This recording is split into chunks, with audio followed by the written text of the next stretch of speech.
Muito bem, pessoal, vamos lá. Vamos então para o nosso estudo de hoje. Né? Bom dia, pessoal que chegou, Tuti. Vamos para o nosso livro A Gênese, no capítulo 3, O Bem e o Mal. Nós estamos estudando sobre o instinto e a inteligência. Nós iniciamos esse trabalho no nosso último encontro. Nós vamos agora para o item número 13, dando continuidade nesse raciocínio de Kardec. Ele falava sobre a análise que nós fazemos dos reinos inferiores, mas dos reinos vivos, dos reinos dos seres vivos, especialmente do reino animal, onde nós temos ali aqueles animais mais primitivos que são movidos pelo instinto, mas que, com o passar do tempo, conforme esses princípios espirituais vão evoluindo, vão também esboçando já os primeiros flashes de inteligência, até tornarem-se conscientes na condição hominal, em que nós temos a presença da inteligência já exercendo um controle sobre o instinto, que é exatamente a condição em que nós nos encontramos, mas não com controle absoluto. O instinto continua ainda se manifestando, até porque o instinto existe exatamente para prover as nossas necessidades básicas para a sobrevivência. Então, essas manifestações têm esse principal objetivo. Kardec, aqui no nosso livro A Gênese, ele diz no início do item número 12, traz um esclarecimento maior a esse respeito. Ele diz assim que a inteligência se revela por atos voluntários, refletidos, premeditados e calculados segundo a oportunidade das circunstâncias. É incontestavelmente um atributo exclusivo da alma.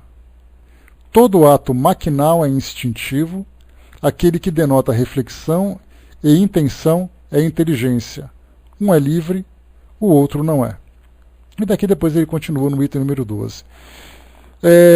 A importância de estudarmos esse capítulo, esse tema, esses dois temas, no capítulo que fala sobre a origem do bem e do mal, é fundamental para nós porque quando nós observamos a realidade à nossa volta e vemos a atitude das pessoas no grupo social, a violência urbana, a violência doméstica, a violência entre nações, enfim, tudo aquilo que acontece no nosso mundo hoje, em termos de destruição, de promoção de sofrimento fora dos fenômenos naturais e fora dos acidentes também, mas a dor provocada pela ação das pessoas, misticamente nós atribuímos então essa atitude, ou esse ato, para forças sobrenaturais do mundo inferior. Então, se existe a maldade, é porque existe a influência do mal, e esse mal é institucionado a partir de uma personalidade, que nós chamamos de demônio, de diabo, ou de Satanás, enfim, o nome que queiram dar a partir das religiões, principalmente das religiões do mundo ocidental. Kardec, então, trouxe para nós uma visão mais profunda a respeito desse tema e começamos a sair do mundo místico e a fazer uma análise da natureza humana. E vimos ali, então, que o orgulho e a vaidade, o egoísmo, são elementos que acabam interferindo nos nossos valores, fazendo com que nós tenhamos atitudes que acabam de um modo às vezes não intencional, ou mesmo intencional, provocando mal para a própria pessoa ou para as pessoas que estão próximas.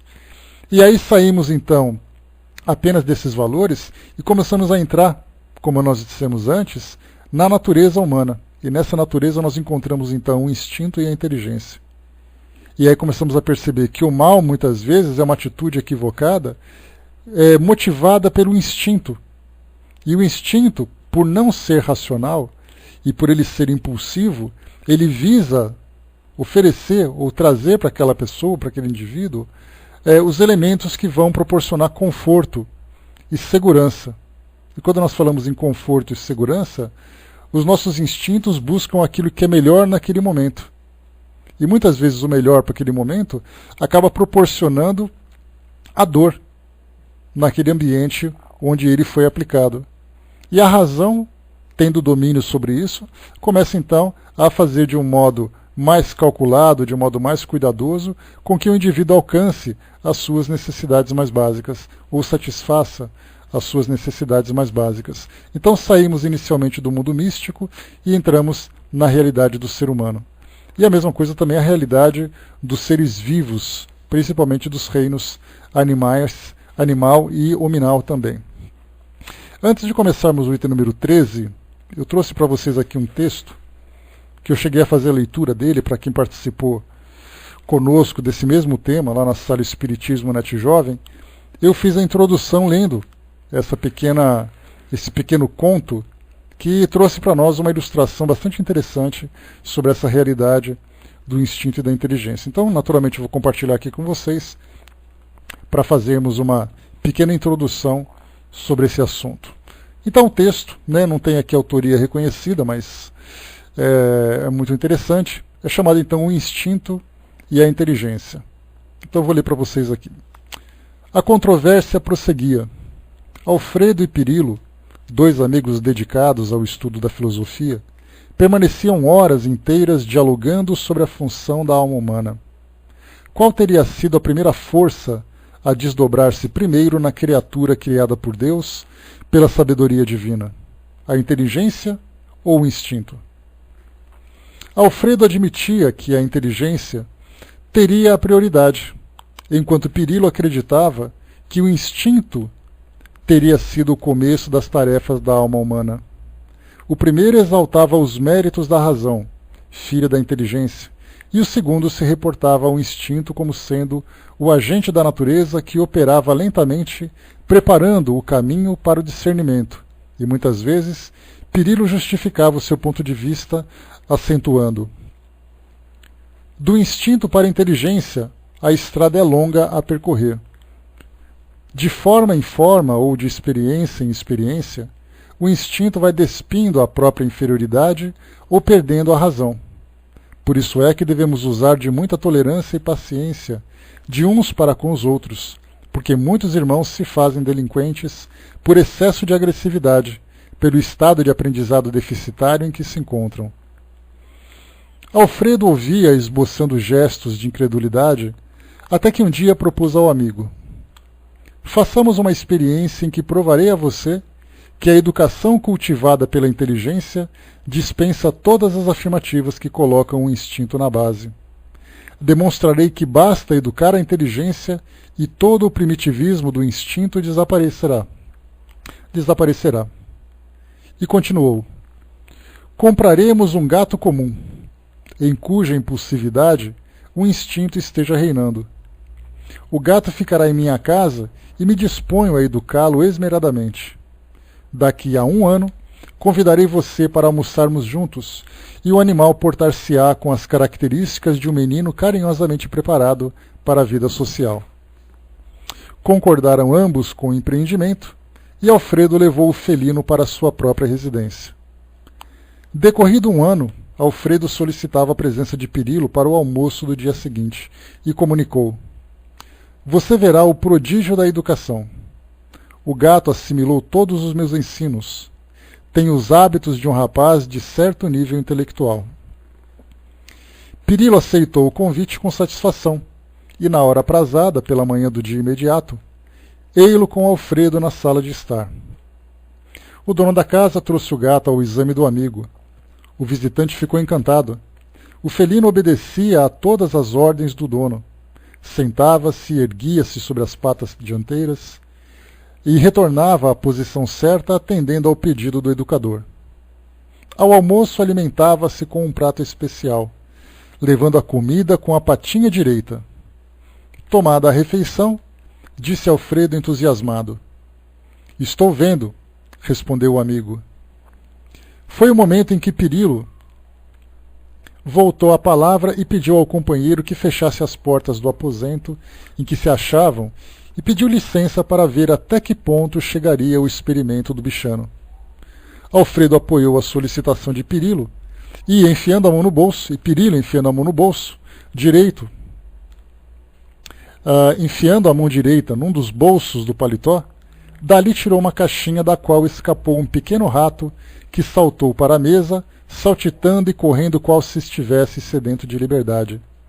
Bastou isso, e o gato pulou apressado, perseguindo o rato e quebrando todas as peças em que o almoço fora servido, até que pegou o animalzinho e pôs-se a devorá-lo à vista dos amigos espantados.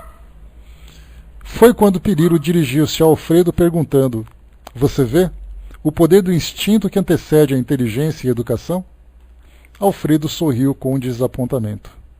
Então essa aqui é uma história que resume bem para nós que nós temos ali a razão que controla as nossas ações até o momento em que nós somos chamados a agir simplesmente pelo reflexo do instinto. Então tudo aquilo que foi planejado inicialmente acaba sendo completamente transformado. E nós vemos isso dentro do comportamento humano, quando nós tratamos, que nós comentamos inclusive, elementos comportamentos da sexualidade, comportamentos da violência. Junto às crianças nós vemos muito isso, Quando crianças estão junto com os pais, elas têm um comportamento. Quando elas estão juntas com outras crianças, elas têm um comportamento completamente diferente.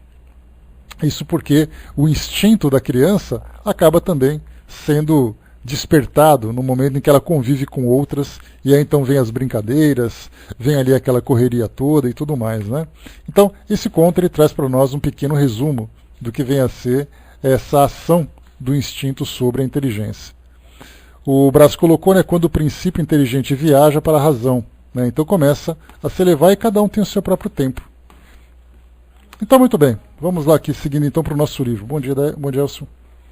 Item número 13 diz assim para nós. Kardec, então, partindo daquela teoria inicial, falando sobre a inteligência que vem, que se desenvolve inicialmente partindo para a razão.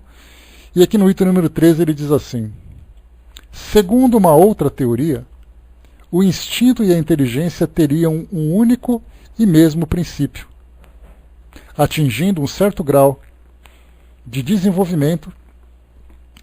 Só um instantinho. Esse princípio, que inicialmente tivera apenas as qualidades do instinto, sofreria uma transformação que lhe daria as da inteligência livre. Em uma palavra, ele receberia o que se convencionou chamar de centelha divina. Essa transformação não seria súbita, mas gradual, de tal maneira que durante um certo período ele estaria mesclado das duas aptidões, a primeira diminuindo à medida que a segunda aumentasse. E aí eu trouxe para vocês aquele exemplo de quando nós pegamos uma proporção e temos ali, fazemos aquele raciocínio se é diretamente proporcional ou se é inversamente proporcional. E aí nós vemos exatamente essa inversão quando se trata da inteligência e do instinto. À medida que o instinto se encontra elevado, a inteligência manifesta-se de uma forma mais tímida. A partir do momento em que a inteligência começa a se desenvolver, a tendência natural é fazer com que o instinto diminua a sua ação, a sua influência sobre as ações do indivíduo. Então, é o que Kardec traz para nós também nessa mesma condição. Então, existe essa outra teoria de que as duas se desenvolvem igualmente. Mas aí o que Kardec lembra é exatamente quando o princípio inteligente parte do mundo mais inferior, do mundo animal, para adentrar o mundo espiritual, ele começa então a desenvolver a razão. E ela vai se elevando à medida que esse espírito vive então as experiências que vão desenvolvendo a sua razão, os seus sentimentos, as suas emoções, até chegar na condição de espírito puro. Como nós lembramos sempre, o espírito puro ele não deixa de ter instintos, porque faz parte da sua natureza. Mas o espírito puro tem controle absoluto sobre os seus instintos. Daí então que nós vemos que é esse trabalho gradativo, progressivo, que vai sempre nos elevar na nossa trajetória evolutiva. Bom dia, Balque, bom dia, fraterna. E continuando. Enfim, uma última hipótese que, em suma, se alia perfeitamente à ideia da unidade desse princípio, ressalta do caráter essencialmente previdente do instinto e está de acordo com o que o Espiritismo nos ensina no tocante às relações do mundo espiritual com o mundo corpóreo. Sabe-se agora que os espíritos desencarnados têm por missão revelar pelos encarnados, dos quais são os protetores e os guias. Tem por missão velar pelos encarnados, dos quais são os protetores e os guias, que eles os envolvem com seus eflúvios fluídicos e que o homem muitas vezes age de uma maneira inconsciente sob a ação desses eflúvios. Aqui fala da questão 459 do Livro dos Espíritos, falando que os espíritos podem influenciar em nossas ações mais do que nós imaginamos.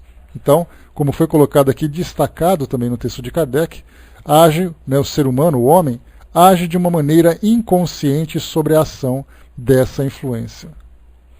Sabe-se, além disso, que o instinto, que por si mesmo produz atos inconscientes, predomina nas crianças e, em geral, nos seres em que a razão é fraca.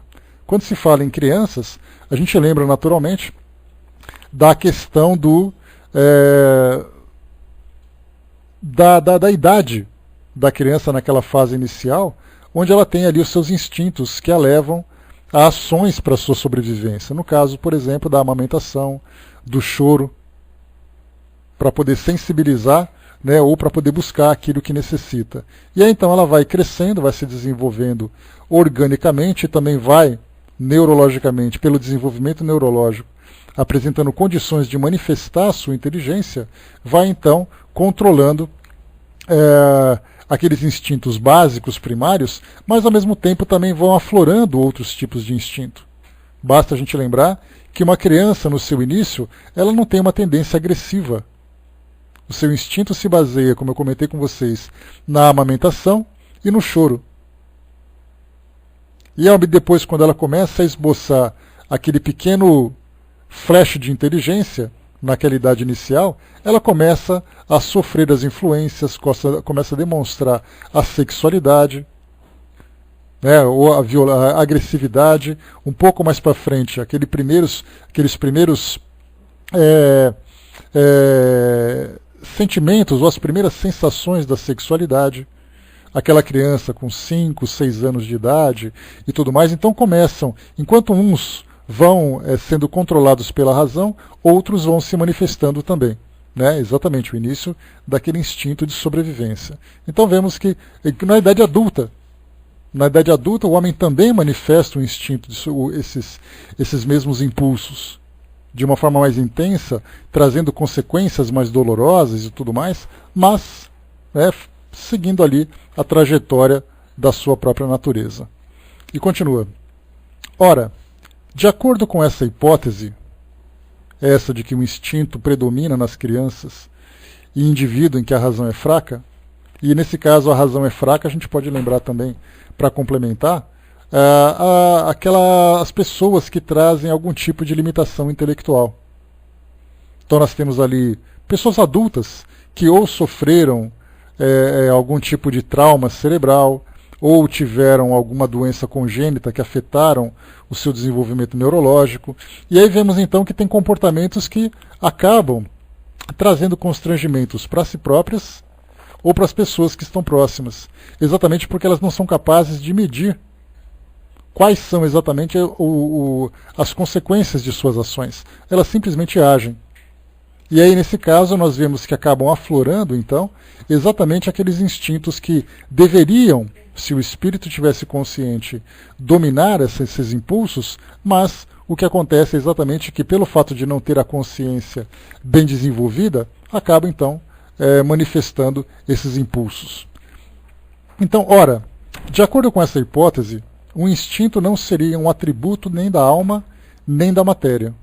Não pertenceria como prioridade particular ao ser vivo, mas seria um efeito da ação direta dos protetores invisíveis que supriram a imperfeição da inteligência, provocando eles mesmos os atos inconscientes necessários à conservação do ser. Seria como a andadeira, com a ajuda da qual se sustenta a criança que ainda não sabe andar. Aqui a curiosidade, Kardec já falava no século XIX de andadeiras, né? Ou seja, esses andadores que nós temos hoje já têm história no passado, né? Então Kardec já conhecia esse tipo de ferramenta para controlar essas crianças que andam demais. Então, do mesmo modo que se suprime gradualmente o uso da andadeira, à medida que a criança se equilibra sozinha, os espíritos protetores deixam os seus protegidos entregues a si mesmos, à medida que eles podem se guiar pela própria inteligência. Assim, o instinto, longe de ser produto de uma inteligência rudimentar e incompleta, seria a ação de uma inteligência estranha na plenitude da sua força, suprindo a insuficiência, quer de uma inteligência mais jovem, compelindo-a a fazer inconscientemente para o seu bem o que ainda é capaz de fazer por si mesma, quer de uma inteligência madura, porém momentaneamente tolhida do uso de suas faculdades, assim como acontece com o homem na infância e nos casos de idiotia e afecções mentais.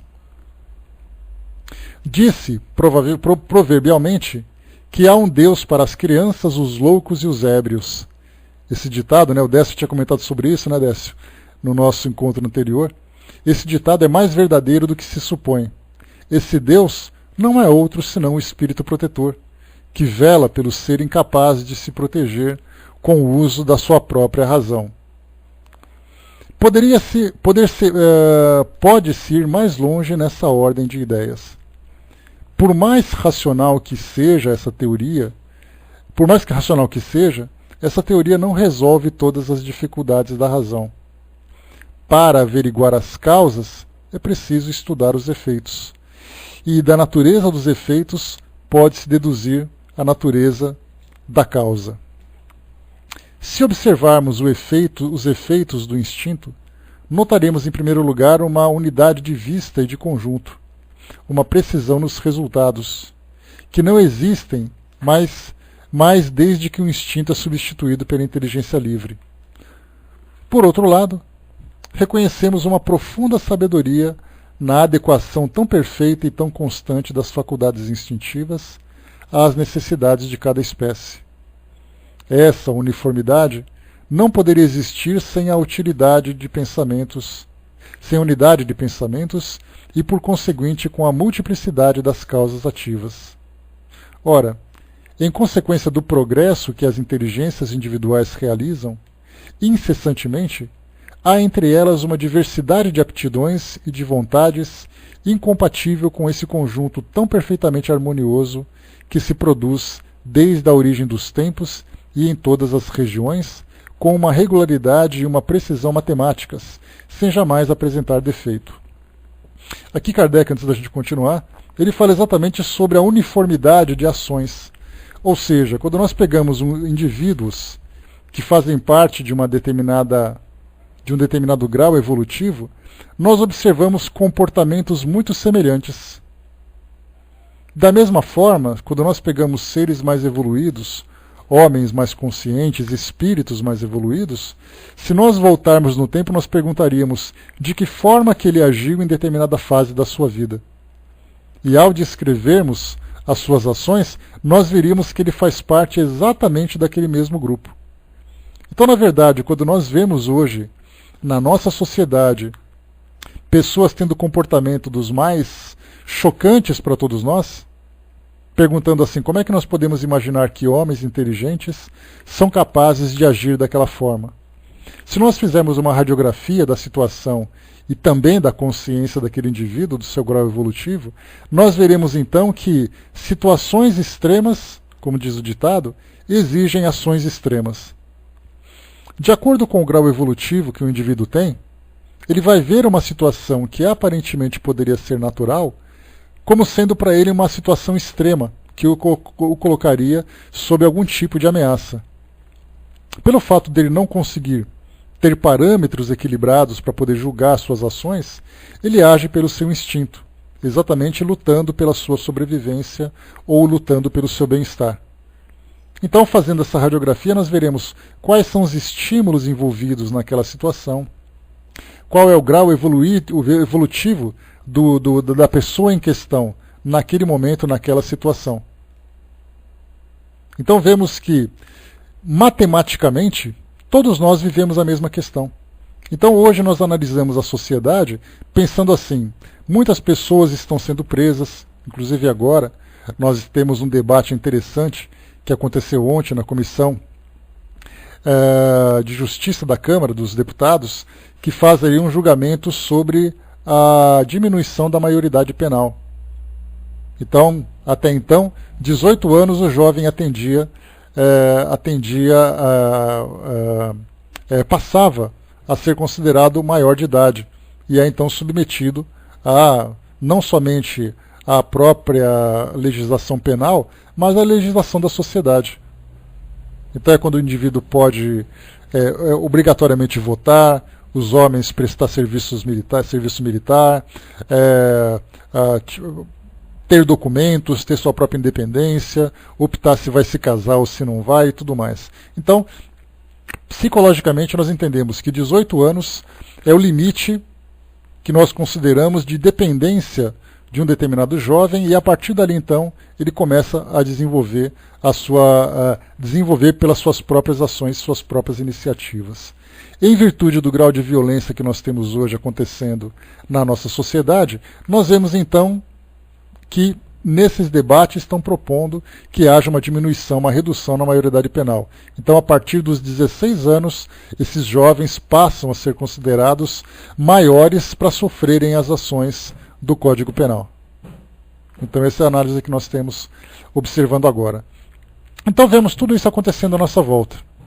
A partir desse entendimento, é importante nós lembrarmos que o indivíduo não age de um modo equivocado por ser mau, por ser um criminoso.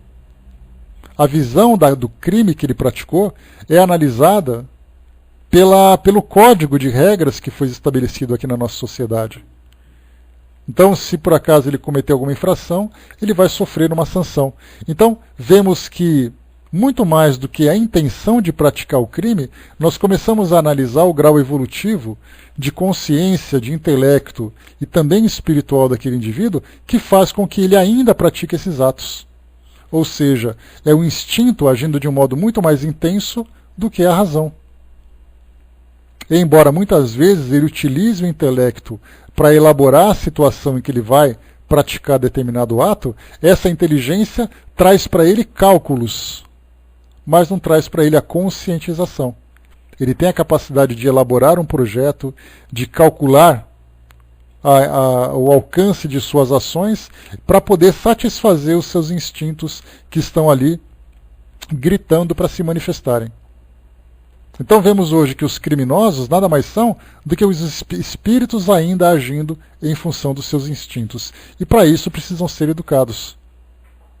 Para que saibam controlar esses instintos e para que a sociedade cresça como um todo. Nesse caso da maioridade penal, a gente vai ficar se perguntando qual será a consequência disso tudo.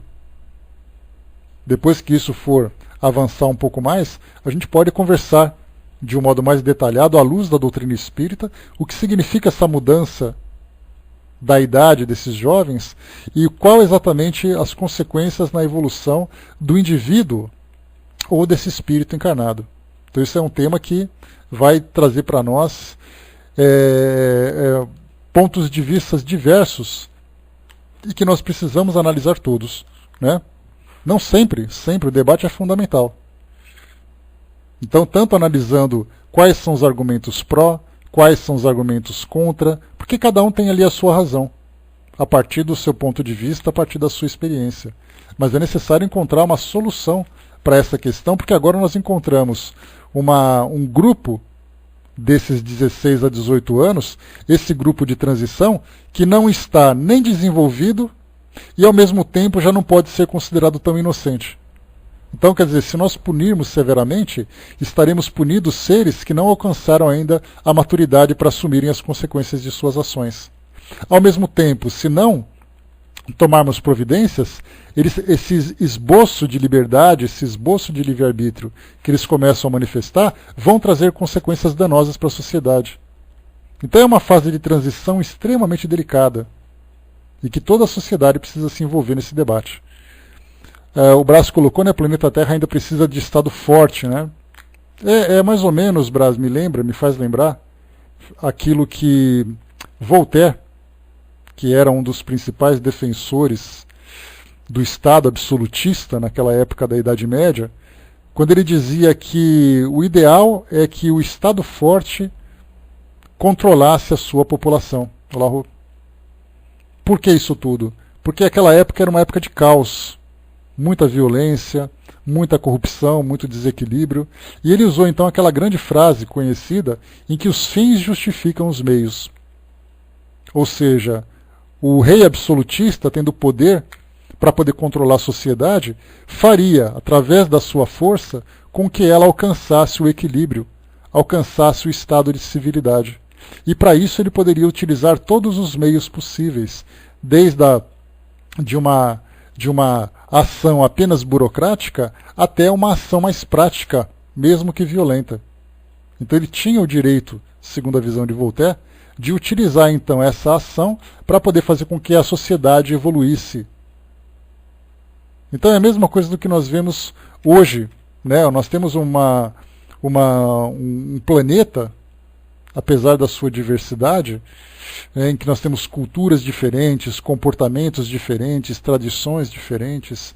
Então tudo isso deve ser considerado, mas de um modo geral, um planeta de provas e expiações, como o próprio nome fala, e é fundamental que nós tenhamos esse nosso entendimento.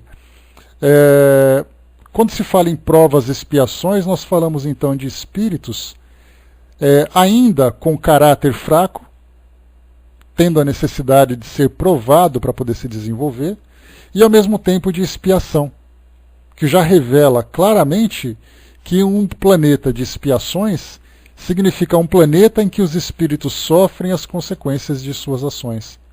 Por consequência, são espíritos ainda falhos. Então se resume aí. Se nós falamos de um planeta em que os espíritos sofrem expiações, é um planeta onde as pessoas erram. E aí então que é exatamente o que nós vamos analisar. Esses erros que são praticados nesse ambiente, nessa sociedade, nós falamos são erros em que as pessoas erram por ignorância, por falta de conhecimento, mas tendo como principal motivação a ação dos seus instintos. Então, por mais brutal que apareça, que pareça aquela ação de uma violência urbana, de uma guerra que nós encontramos hoje, ela nada mais é do que a manifestação do instinto. Não tenhamos dúvida que aquele indivíduo que pratica um crime, ele busca o seu estar e busca satisfazer os seus interesses. Mesmo que ele busque de um modo equivocado e mesmo que ele pratique ações que tragam consequências altamente dolorosas. Nós tivemos no estado de Goiás, essa semana, um pequeno restaurante, uma lanchonete, que vendia pamonhas. Olha aí, Braz, o Braz que é o homem da pamonha, que adora pamonhas.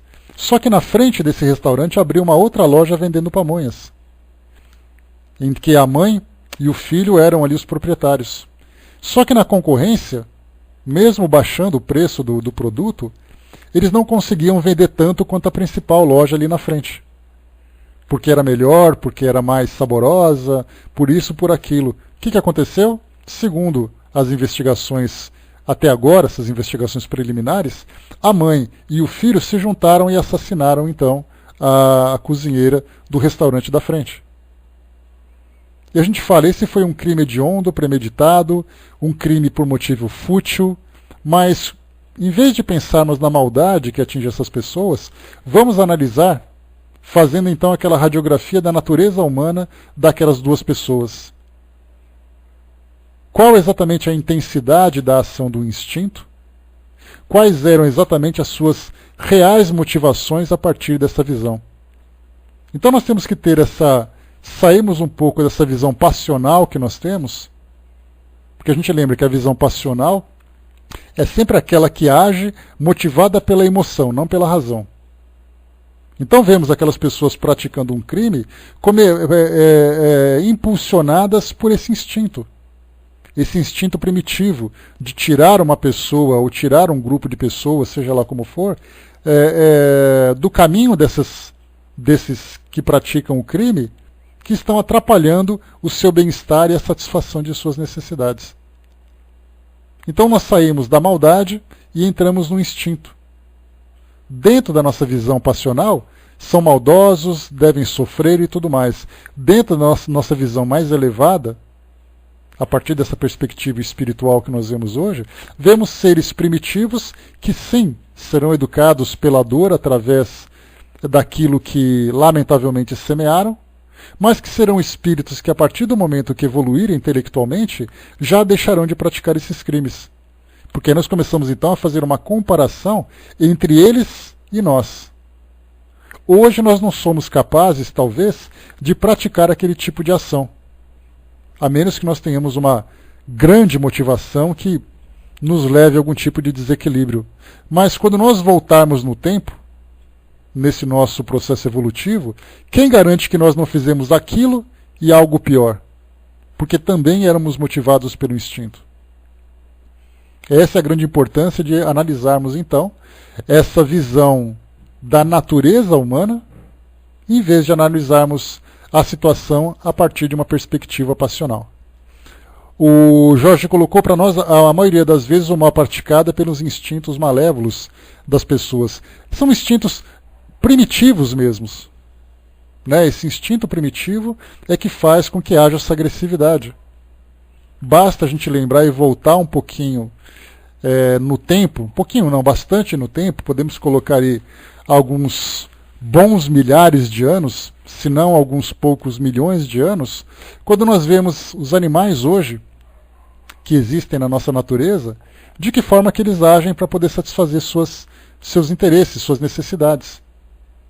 Como eu falei para vocês, naquela questão de vermos numa savana africana, numa selva, aquele leão destroçando o pescoço de uma gazela para alimentar os filhotes. Para quem gosta da gazela, que bichinho bonitinho, porque aquele é um ser herbívoro, não faz mal para ninguém. E nós temos então um animal carnívoro que se alimenta daqueles outros seres. Então nesse trabalho de cadeia alimentar, nós vemos ali a natureza agindo por suas próprias ações, e nós temos, em vez de negarmos, recusarmos ou rejeitarmos aquilo que acontece na natureza, é importante que nós ampliemos a nossa visão para entender o que acontece na natureza. Então o que acontece na natureza do reino animal, acontece também, tem ali os seus elementos que se manifestam na natureza humana. Então não temos a questão de falar sobre o bem e o mal. Nós temos que falar sobre a inteligência, sobre o instinto, sobre a inteligência e sobre os valores. São esses três elementos principais. O instinto sozinho faz o que faz para se satisfazer. A inteligência, pelo instinto, ajuda a ele racionalizar em cima do instinto. O valor é exatamente aquilo que vai direcionar a força dos seus instintos e da sua inteligência. Sem esses valores, nós voltamos então para personagens, por exemplo, como Adolf Hitler, que fez o que fez motivado por interesses pessoais. Do nosso ponto de vista, foi uma monstruosidade. Analisando a natureza humana, vemos o primitivismo se manifestando através de ações inteligentes por falta de um controle moral para direcionar suas ações. Olha a complexidade de tudo isso. A Miriam colocou lá em cima, o mesmo é para o tema drogas. É uma realidade, precisamos debater. Consideramos um mal, mas queremos apenas isolá-lo. São aquelas atitudes que nós temos hoje que são mais simplistas, não é? São aquelas ações mais a curto prazo, mais imediatas. E nós temos vários temas que são debatidos hoje nas escolas, nos grupos filosóficos, nos grupos religiosos, sociais. Temas como, por exemplo, pena de morte, aborto, eutanásia, prisão, agora, daqueles que são considerados legalmente menores de idade, o isolamento daqueles que são usuários de droga, ou mesmo que são dependentes químicos de um modo geral. Então a nossa sociedade hoje faz o quê? Comete um grande erro. Pelo fato de nós vivermos nesse individualismo, nós temos então a falta de uma base moral na formação da nossa sociedade. Como consequência, nós vemos então os indivíduos crescendo, tendo liberdade de ação, mas uma liberdade desequilibrada, trazendo essas consequências nocivas, e a atitude da sociedade para resolver esse problema, a atitude que não teve no início da formação, é uma atitude então punitiva, não educativa. Ela é punitiva, ela é repressiva, ela é restritiva, exatamente por causa da falta de base educativa e moralizadora. Então, para resolver um problema, em vez de você pegar o indivíduo e trabalhar na sua reconstrução, é mais fácil você simplesmente isolá-lo. Ou, na situação que nós vemos no mundo afora, simplesmente exterminá-lo. Como é o caso da pena de morte, como é o caso muitas vezes da eutanásia.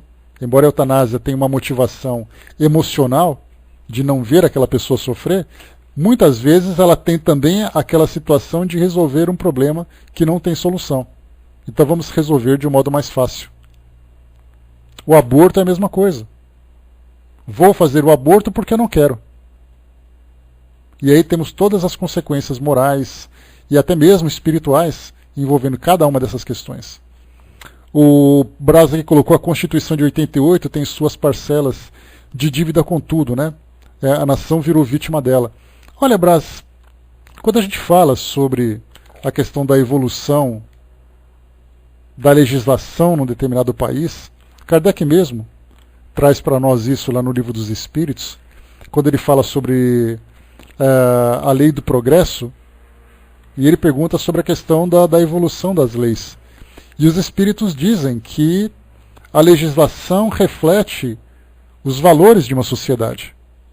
Então, se nós temos hoje uma Constituição falha, é exatamente porque nós temos ainda valores falhos.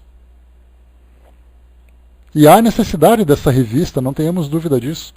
Então vemos ali, da mesma forma que nós temos hoje legisladores, que nós temos juízes, que nós temos governantes, que nós temos legislação, tudo isso é resultado simplesmente da sociedade. Ninguém criou dizendo assim, olha, eu vou criar e depois todo mundo vai ter que seguir.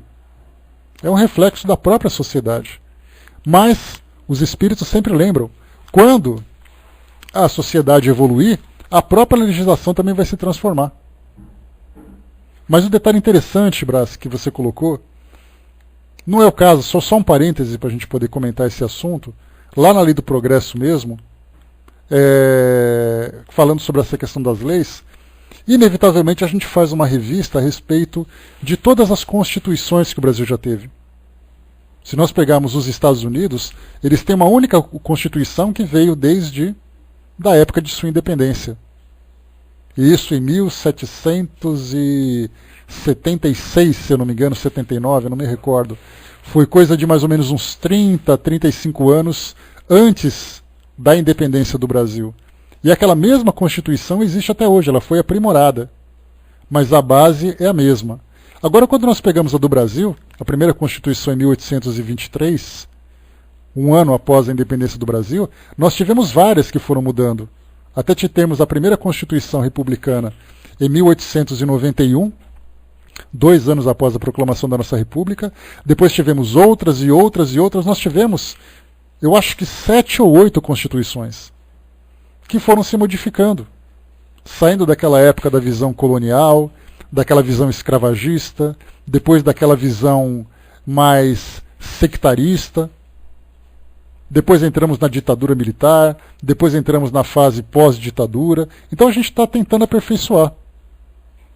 Só que nessa tentativa, a gente lembra que para termos atitudes com grande equilíbrio e com grande conhecimento técnico, é importante que nós tenhamos uma sociedade formada também com esse conhecimento, ou seja, formada com valores e com intelecto. E nós vemos hoje um país que tem ali uma deficiência muito grande na formação de seus juristas, de seus advogados, de seus profissionais. Não se faz milagre, não adianta a gente querer ter uma descoberta genial num ambiente onde você não tem gênios. Se você tem ali pessoas com intelecto mediano, você vai ter como resultado um trabalho mediano. Não adianta.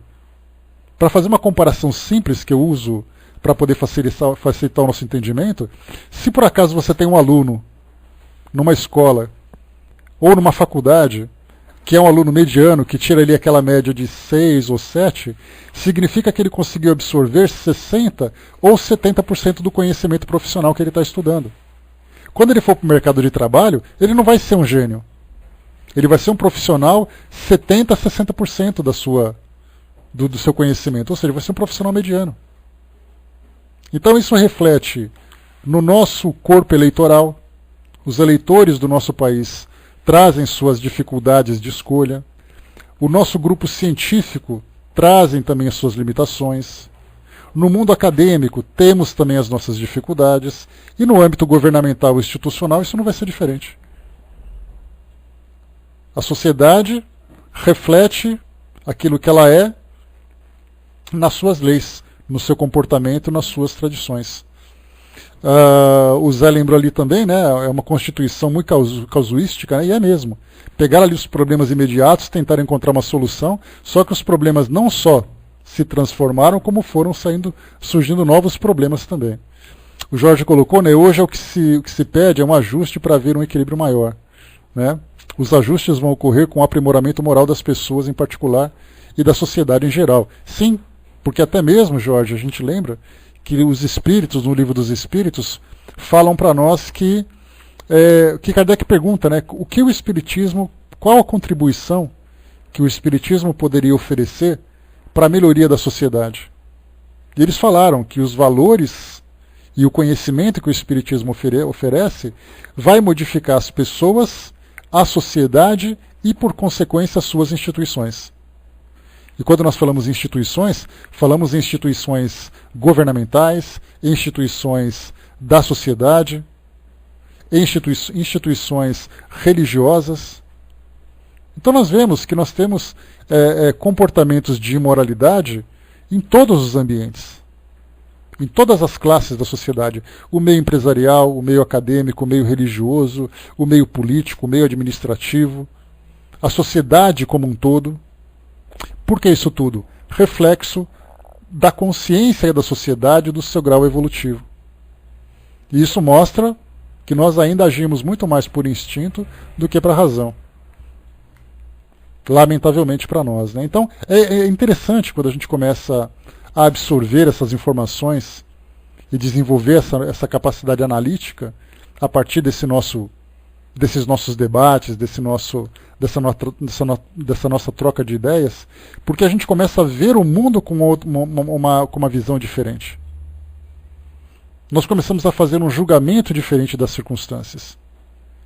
Já não somos mais aqueles indivíduos revoltados e revolucionários e rebeldes que querem quebrar tudo porque as coisas não dão certas. Nós analisamos as causas e começamos a procurar soluções. Mesmo que muitas vezes essas soluções não estejam ao nosso alcance, porque elas dependem de uma decisão coletiva. Mas para nós isso já é um ganho significativo, porque pelo menos as nossas ações individuais já são diferenciadas. O Balk lembrou aqui também a formação da principal célula talvez tenha sido o mal maior, a família. Joana de Ângeles sempre destaca isso. E Leon Denis também trouxe para nós. Ele disse que uma célula doente é um organismo doente. E Joana lembra que a família é a principal célula da sociedade.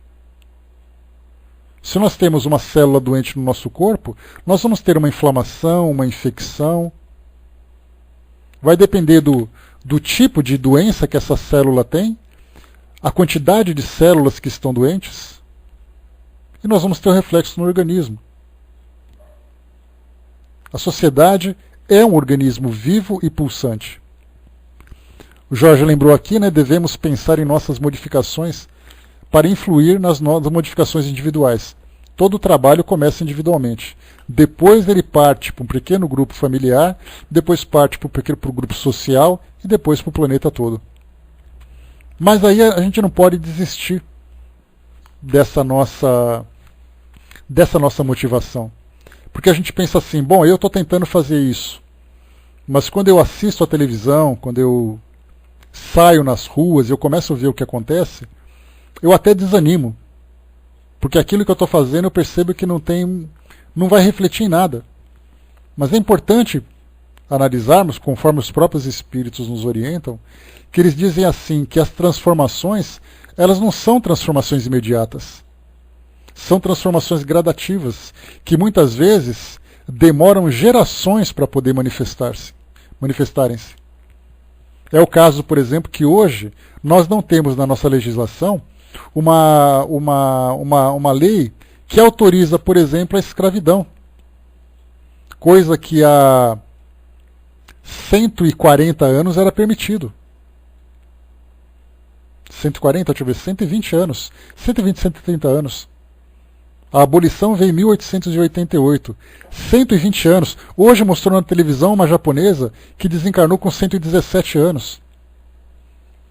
Nós podemos dizer assim, forçando um pouquinho mais, que é uma geração, é uma vida. É uma pessoa viva que praticamente quase viu a escravidão no Brasil e agora nós não temos mais.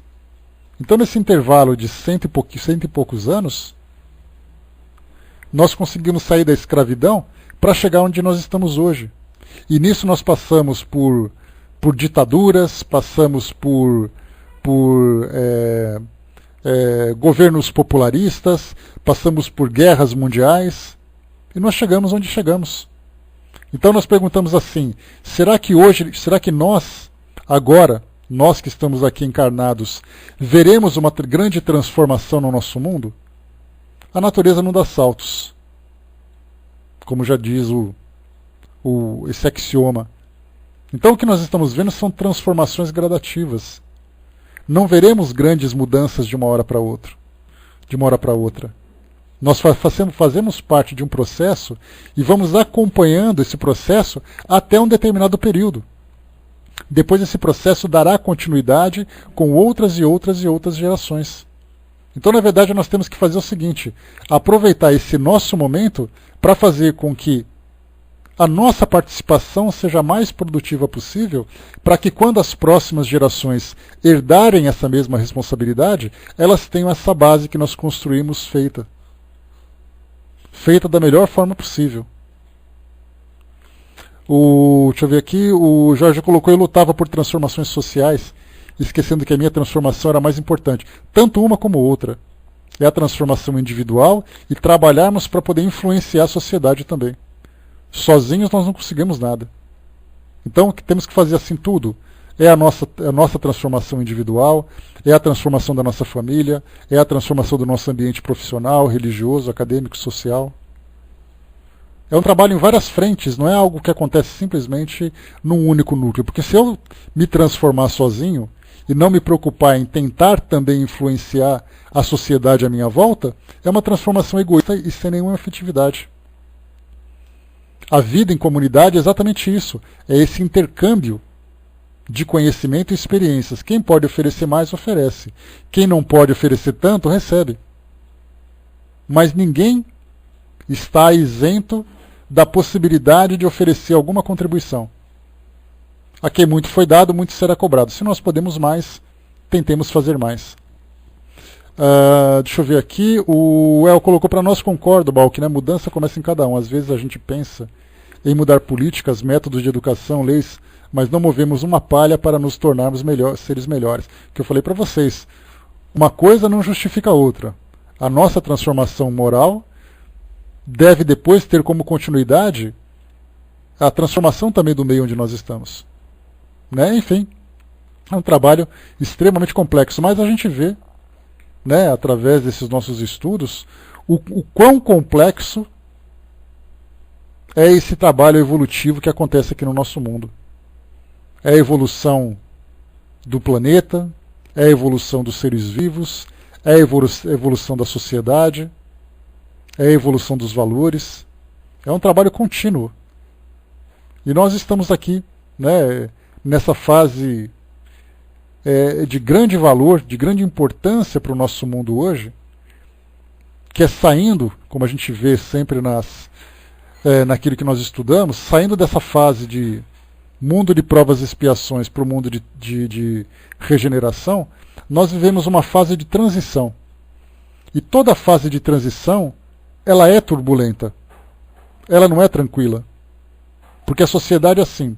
A gente pensa nas várias mudanças que aconteceram no nosso planeta. Então nós pegamos, por exemplo, na época do... pegar a época da Idade Média, vamos dizer assim, onde nós tivemos ali a Alta Idade Média, aquele período das trevas, né, como é chamado pelos historiadores, onde quase nada aconteceu de muito significativo em termos de evolução científica, evolução filosófica, era ali a repressão religiosa. De repente veio ali o renascimento cultural, a reforma religiosa. Nos livros de história, a gente vira uma página e muda de assunto. Mas na prática, foi um evento que aconteceu durante 300, 400 anos, que fez com que houvesse um abalo significativo em toda aquela sociedade da Europa. A mesma coisa acontece agora. Então toda fase de transformação, ela exige um esforço maior. E como eu falei para vocês, nós estamos tendo, embora muitas vezes acreditemos que seja uma desgraça para todos nós estamos tendo o privilégio de fazer parte desse momento de transição. Como dizia já o repórter Esso naquele passado, nós estamos sendo testemunhas oculares da história. E não apenas testemunhas. Nós somos colaboradores dessa transformação. E para isso nós temos essa ferramenta fundamental, para pelo menos fazermos a nossa parte. Porque cada pessoa tem a sua parte, não importa qual é a religião, não importa qual é a tendência política, não importa qual é o seu grau social. Cada pessoa tem os instrumentos necessários para que ele possa realizar o seu trabalho. Nós temos o nosso. Então temos que agradecer e muito por sermos cooperadores dessa mudança. É daí aquela importância de sermos trabalhadores da última hora. Mas todos nós somos cooperadores. Todos nós espíritas, não importa católico, evangélico, umbandista, budista, shintoísta, não importa, ateu. Todos nós somos cooperadores. Aqueles que têm mais consciência desse processo podem colaborar mais. Daí a responsabilidade que nós, que somos estudiosos desse grande fenômeno, podemos trazer a nossa contribuição. O El colocou para nós, né, Gonzales Pecotti, tem uma frase interessante. Todo ensinamento moral, quando não avalizado pelo exemplo de quem o dita, atua em sentido contrário na alma de quem o recebe. Pois é. É aquilo que eu coloquei ontem para vocês, aquela música do Cazuza. Suas ideias não correspondem aos fatos, né? A sua piscina está cheia de ratos, suas ideias não correspondem aos fatos. Então, na verdade, o conhecimento ou a fé, sem o exemplo, sem a prática, são elementos mortos, lamentavelmente. Vamos lá então, continuando, pessoal, para a gente poder finalizar aqui esse nosso capítulo. É um assunto que eu aprecio muito, que eu gosto muito de pensar, porque ele faz a gente viajar no tempo, viajar na filosofia, viajar no nosso intelecto, né? Então, e temos como força motriz o conhecimento que a doutrina espírita nos proporciona. Então é muito bacana a gente ver isso, principalmente nesse contexto que nós estamos vivendo agora, especialmente aqui no nosso país. Porque é muito comum a gente apontar culpas, apontar erros, mas muitas vezes não temos a visão de colaboração nesse processo. Qual é o nosso grau de colaboração de fazer com que a sociedade seja hoje o que ela é? Porque dentro daquela visão que nós temos da expiação coletiva, já libero o braço, da expiação coletiva, todas as pessoas que fazem parte de uma sociedade estão ali porque elas merecem estar por terem sido colaboradoras de fazer com que elas tenham sido aquilo. Ou seja, se hoje o nosso país é o que é, com todas as suas falhas e deficiências, nós fomos colaboradores desse processo. E hoje nós estamos aqui agora trabalhando para tentar encontrar soluções. Ou, em alguns casos, dar continuidade naquilo que está se agravando. Então, essa visão que a gente tem do mundo hoje nos ajuda demais a entender exatamente a nossa posição e a nossa responsabilidade nesse processo. Quando foi criada a Constituição de 1888, quando foi promulgada a Constituição de 1888, nós tivemos ali a criação do Estatuto da Criança e do Adolescente, que diz respeito exatamente a isso que o Brás colocou, porque mudou. não permitia o trabalho das crianças, não permitia, a criança deveria ir somente para a escola e coisa e tal. E foram criados os estatutos do idoso, agora foi criado o estatuto da pessoa portadora de deficiência, coisa e tal, né? E tantas outras situações que nós vimos no nosso dia a dia. O detalhe, Brás, é que é o seguinte, muitas vezes a intenção não corresponde com a realidade. Então a Constituição, quando ela foi criada, ela teve a melhor das intenções de permitir, por exemplo, nesse caso que você colocou, das crianças, de preservar as crianças daquele processo natural de evolução.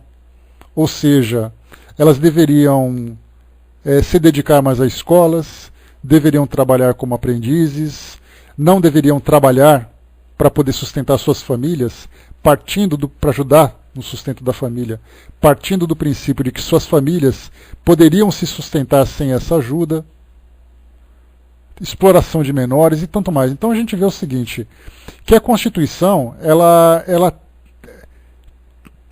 teve, eu vou dizer assim, teve a melhor das intenções de fazer com que o Brasil fosse melhor. Então a sua proposta era realmente progressista, era realmente para promover o bem-estar da sociedade, só que a realidade é outra. Então é a mesma coisa que nós temos muitas leis na própria Constituição, que elas têm o objetivo de trazer benefícios para a sociedade, mas que na realidade é muito diferente. Na realidade cultural, na realidade econômica, na realidade estrutural do próprio país. Então aqui em São Paulo, só para você ter uma ideia, nós tivemos a Lei de Diretrizes e Bases, que foi criada inclusive pelo Ministério da Educação. Aqui em São Paulo nós não temos a reprovação nas escolas públicas. As crianças, elas mesmo dependendo das notas que tiram, elas são automaticamente promovidas para a série seguinte. Então todo mundo diz assim, mas isso é um absurdo. Não, não é tanto absurdo assim. Porque no momento em que foi criada essa lei, essa ideia de que as crianças seriam promovidas, estavam também acrescentadas, ou estava também acrescentado, o apoio que elas receberiam no dia seguinte num estudo especial. Então é assim, ela passa o ano sem ser reprovada, mas no ano seguinte ela vai receber uma atenção especial. Só que o que aconteceu? Elas foram promovidas, mas as escolas não tinham recursos para poder criar essa sala especial. Cada sala teria 2 professores, o professor titular e um professor auxiliar e coisa e tal. Então, no papel é uma coisa, na prática é outra. Então, na verdade, o que nós precisamos fazer é rever, não as leis, mas rever as condições do porquê essas leis não são aplicadas adequadamente. Porque a ideia era assim, a criança não poderia trabalhar. Mas a compensação, a ideia é que não teria nenhuma criança na rua. Só que o problema é que as crianças continuam na rua. E aí então a lei acabou se virando contra elas. Então assim, a ideia que foi criada, aqueles legisladores, aqueles constituintes que participaram desse processo, eles fizeram escolhas para imaginar um Brasil país das maravilhas. Só que a realidade não é essa. Então nós temos dificuldade, como foi lembrado pela Zaninha, não temos profissionais e técnicos nos ministérios, nós temos ali cargos políticos e faz com que isso se torne dessa forma. Quer dizer, na saúde você não tem um profissional da saúde, na educação você não tem um profissional do magistério, no outro são cargos políticos, consequentemente trazemos essas grandes dificuldades agora. Então, na Constituição sim, ela traz o melhor para o país. Na prática, ela infelizmente acaba prejudicando. Barbudinho lembrou, é preciso legislar para a realidade, não adianta criar uma lei para a situação que não existe, né? É que também, Barbudinho, um detalhe interessante, só para a gente fechar que acabou o nosso estudo, né? O que a gente viu também é que aquela constituinte, ela foi na verdade um grande espetáculo político. Já, meu amigo. Né? Então assim foi aquele grande circo montado, onde propagandas, as pessoas estavam se promovendo, criando leis maravilhosas e coisa e tal, fez aquela festa toda, a festa da Constituinte, aí depois passou o feriado, fechamos as portas, vamos para a realidade. Aí vimos que nós tínhamos um documento na mão que não condizia com a realidade do dia a dia do nosso país. Então, são essas situações que nós acabamos vivendo no país hoje. Então, agora temos que fazer emendas. E como o próprio nome diz, a emenda nada mais é do que um remendo. Criamos aquele grande pano de seda, aquela seda chinesa, pura, maravilhosa, e não temos dinheiro para sua manutenção. Ou melhor, compramos aquela grande Ferrari e não temos agora o dinheiro para manutenção e nem temos estrada também para fazer com que esse carro percorra esse lugar. Esse é o problema que nós temos hoje. Mas, como eu falei para vocês, tudo começa na conscientização dos cidadãos, depois na escolha dos seus representantes, na participação da sociedade, na mudança dessa legislação, dessa estrutura que nós temos hoje, e aí então nós vamos alcançar essa condição. Mas lembrando sempre, toda fase de modificação, toda fase de transformação, é uma fase que gera uma certa instabilidade. É o que nós estamos vivendo agora. O Jorge colocou, mas até na secular Constituição dos Estados Unidos são feitas emendas, por que não poderia fazer na do Brasil? Vamos torcer, né? Vamos torcer para que os nossos legisladores tenham essa consciência da necessidade de mudança. E aí então a sociedade tem que se manifestar, se mobilizar. O que nós vemos hoje, na atualidade, para a gente poder fechar de vez aqui o nosso estudo, senão a gente fica durante horas aqui, né? Essas mobilizações que nós temos hoje na sociedade, essas passeatas, essas manifestações públicas, como a que nós tivemos agora no mês de abril, no mês de março, e que tem uma outra prevista agora para o mês de abril, são manifestações que, a grosso modo, na visão das pessoas, é uma manifestação política contra governo, mas que, na verdade, ela reflete uma insatisfação da sociedade com a condição de vida do país. Então não importa, na verdade não é um protesto contra a bandeira vermelha, contra estrelas, não é isso. É uma manifestação contra todos os nossos representantes que estão lá e que não estão colaborando para a melhoria do país. É do meu partido, do seu partido, do partido do outro. Ou alguém que é apartidário. Eu estou manifestando a minha insatisfação e eles precisam se mobilizar porque a responsabilidade disso é deles. Então não vejamos essas manifestações como uma picuinha política. Temos que ver isso como uma realidade da sociedade hoje, exigindo dos seus representantes a moralização, o equilíbrio nas decisões, as decisões acertadas, a reestruturação dessa base administrativa do nosso país, para poder fazer com que nós, como cidadãos, tenhamos uma vida equilibrada. Então não é algo político, é algo social.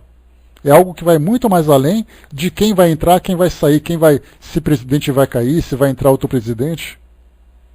A realidade é muito maior do que essa. E é isso que nós precisamos sempre ter em mente. Que o meu protesto não é contra aquela presidente. O meu protesto é contra a condição do país cujos legisladores não se mobilizam. Pelo contrário, só visam seus próprios interesses. A Miriam lembrou aqui, não precisamos de uma lei para multar quem joga papel no chão, né? Mas temos agora, pela nossa acomodação, né? Tem coisas que só Moisés explicaria, é verdade, né? Mas vamos lá. Né? Fechando por aqui então o nosso estudo de hoje, né? Eventualmente a gente conversa um pouquinho mais sobre isso, Jorge, que certamente de repente tem um ponto de vista que eu poderia mudar sem nenhum problema. Né? Coloquei aqui para vocês assim de sopetão uma visão que nós temos hoje, claro que implica questões de corrupção, questões de incompetência administrativa, né? Então é insatisfação e mais outros tantos elementos que nós temos hoje, né? Que se não fosse, e não é algo de agora também, lembrando disso, que a nossa mobilização é para aquilo que acontece nesse momento, mas a raiz do que acontece nesse momento é algo de 20, 30, 40 anos. Então é essa visão histórica que a gente tem que ter também, para resgatar as causas lá de trás, para ver o que nós estamos vivendo hoje, né? Fechando por aqui então, pessoal. Nós paramos aqui no item número... Deixa eu ver aqui... Voltaremos depois no item número 15, para a gente retomar esse raciocínio aqui, que eu parei no meio, e acabou desviando um pouco do nosso tema. Então no dia 15, no próximo encontro, segunda-feira, nós retomamos então a partir desse nosso item. A Fraterna lembrando aqui que amanhã, às 16 horas, na Sala Unidos pela Doutrina, vai falar sobre depressão.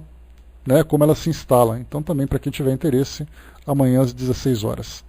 Né, a Rô Fogaça colocou em cima para nós também, infelizmente, muitos aproveitam a balbúrdia, a bagunça, para mais prejudicar que ajudar, né? Quando o barco afunda, né, Rô,